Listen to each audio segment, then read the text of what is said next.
team's field workers have come to take tree measurements and soil samples from this site close to Mount Kilimanjaro in northern Tanzania. They are part of Tanzania's National Forestry Assessment Project, or NAFORMA, run by the Tanzanian government and the United Nations Food and Agriculture Organization, FAO, and funded by Tanzania and Finland. The team is collecting information on the number, size and quality of trees, as well as assessing the forest's so-called carbon pools, one of which is soil. Forest soils are a massive carbon stock. Activities such as deforestation release carbon from the soil, significantly increasing the concentration of greenhouse gases in the atmosphere.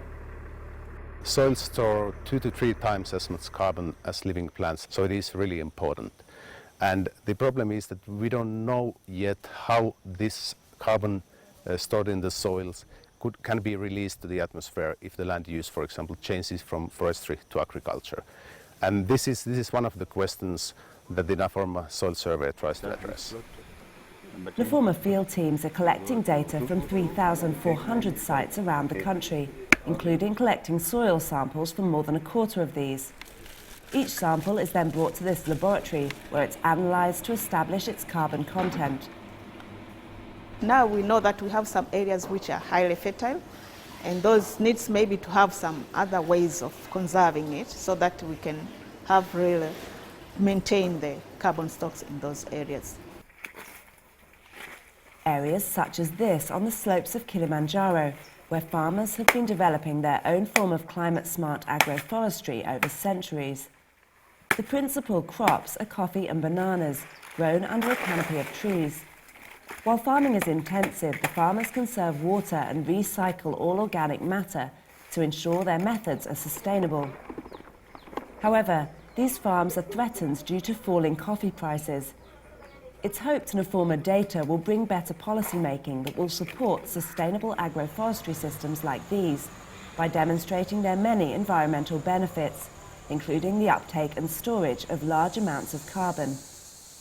If Tanzania can successfully sustain and even increase its carbon stocks, it stands to gain from the United Nations initiative to reduce carbon emissions through deforestation and degradation, also known as REDD, which aims to reward developing countries who can demonstrate a reduction in their carbon emissions.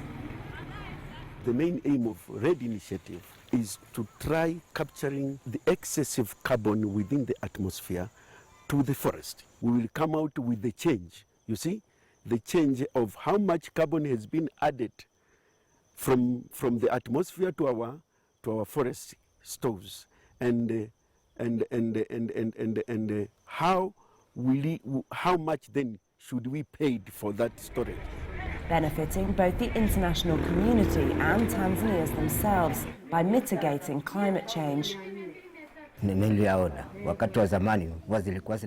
I was young, it used to rain a lot here, which made the climate very conducive to agriculture, and crops matured quickly.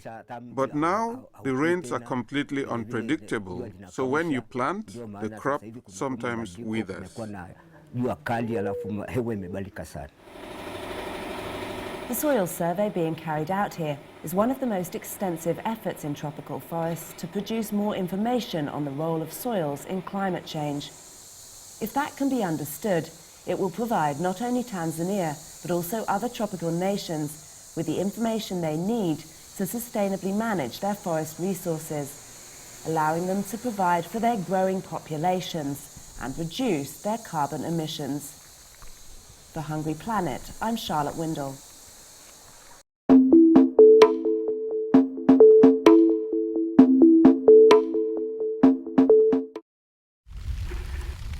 Water, the essential ingredient for life. But here in the northeast of Brazil, water shortages are a chronic problem. With 22 million people, it's the most densely populated semi-arid region in the world. And it has the highest concentration of rural poverty in all of Latin America. Low erratic rainfall and cyclic droughts have made farming difficult. For generations, farmers have resorted to excessive use of chemicals and slash-and-burn agriculture. The result is soil depleted of nutrients, eroded land, and a damaged ecosystem. Until a few years ago, Iropuan Gomez was one of those farmers. He cleared the land through burning and used chemical fertilizers. Gradually, the soil became less productive until it reached a crisis point. We got together in the community. We were all concerned about the health of our families. There was a lot of malnutrition and a lot of pollution, and we knew we couldn't survive here. This small community turned to a local project for help. This project works with 15,000 families in the northeast region. Supported by IFAD, the UN agency dealing with rural poverty alleviation, it promotes agroecology, using no chemicals and no burning. With no natural water resources here, the project advisors suggested a whole new approach to farming. Iropuan agreed to try out bush management techniques to rehabilitate the natural ecosystem. He created ground cover, removed invasive species, and replanted native trees. Here we're dealing with customs that go from father to son over generations. If you explain that they can produce without burning, just to preserve the environment, some will do it. But when you show in doing this that they can also make a profit, it becomes much easier. And this community certainly profits. Trees now attract bees, resulting in a successful honey business. And the offcuts from the trees feed the goats. There used to be only 5 goats per family. Now there are 75. Instead of buying milk, the people here now sell the excess. From the initial 1-hectare trial area, this community is now managing 120 hectares. If it wasn't for this work, I believe we wouldn't be surviving on the land now. The project team has been monitoring the changes. It's up to 7 degrees cooler here since the project started, and birds and animals have returned. We need the land, and the land needs us. For us to live well, we need to give the land its comfort. And living with the land is the only way to ensure there will be enough food to feed the population of the future.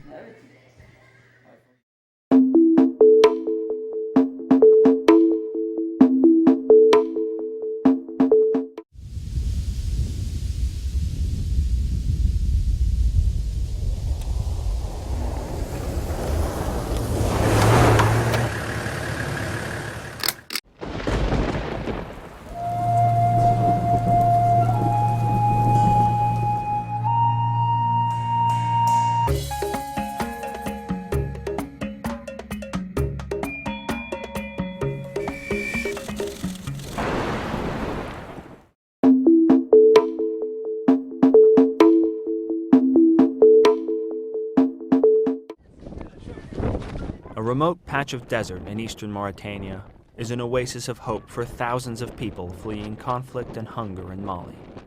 But there's nowhere to run from the heat. During the day, temperatures climb as high as 50 degrees centigrade, over 120 degrees Fahrenheit, and the dust and wind are unrelenting. There are no paved roads to Mbera. The nearest one ends over 200 kilometers away.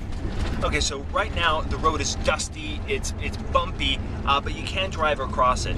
In a few months, the rainy season will begin, and all of this dust outside will turn to mud, and it'll take an entire month for a WFP food truck to get where the refugees are located. And that's why it's so critical that we get the food there now, so that we'll have it in a few months when the rains start. Eli Ould Hassan is a herder from northern Mali. He says it took his family 8 days to reach the camp, and they had to leave all of their animals behind. There wasn't much to eat along the way, and his 5-year-old son Yusuf looks thin and frail. He isn't alone. The long journey takes a heavy toll on children. At this hospital, run by Médecins Sans Frontières, doctors say that many of the camp's youngest residents arrive malnourished. Talking to mothers like Fatima, it's not hard to understand why.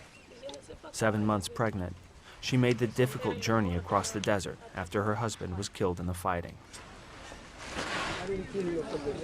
Families like Ali and Fatima's are surviving on food provided to them by the World Food Program. So we're at a distribution center right now, and in a moment we'll begin handing out food to around 10,000 people. Each one of them will receive rice, beans, salt, sugar, and oil, and that's enough to get them by for a few weeks. It's a hard life for the refugees and full of uncertainty. As a result of drought across the Sahel region of Africa, local residents here in Mauritania don't have it much easier. This is where the host population, the people who have accommodated all the refugees we saw back at the camp, live. But by cruel coincidence, this is also one of the regions in Mauritania that's been hit hardest by the drought in the Sahel. Now, Mauritanians are very hospitable people, but the people who live in this village just don't have a lot to share. Drought and conflict have brought hardship to residents and refugees alike. With the rains closing in, time is running out to deliver the help that they need.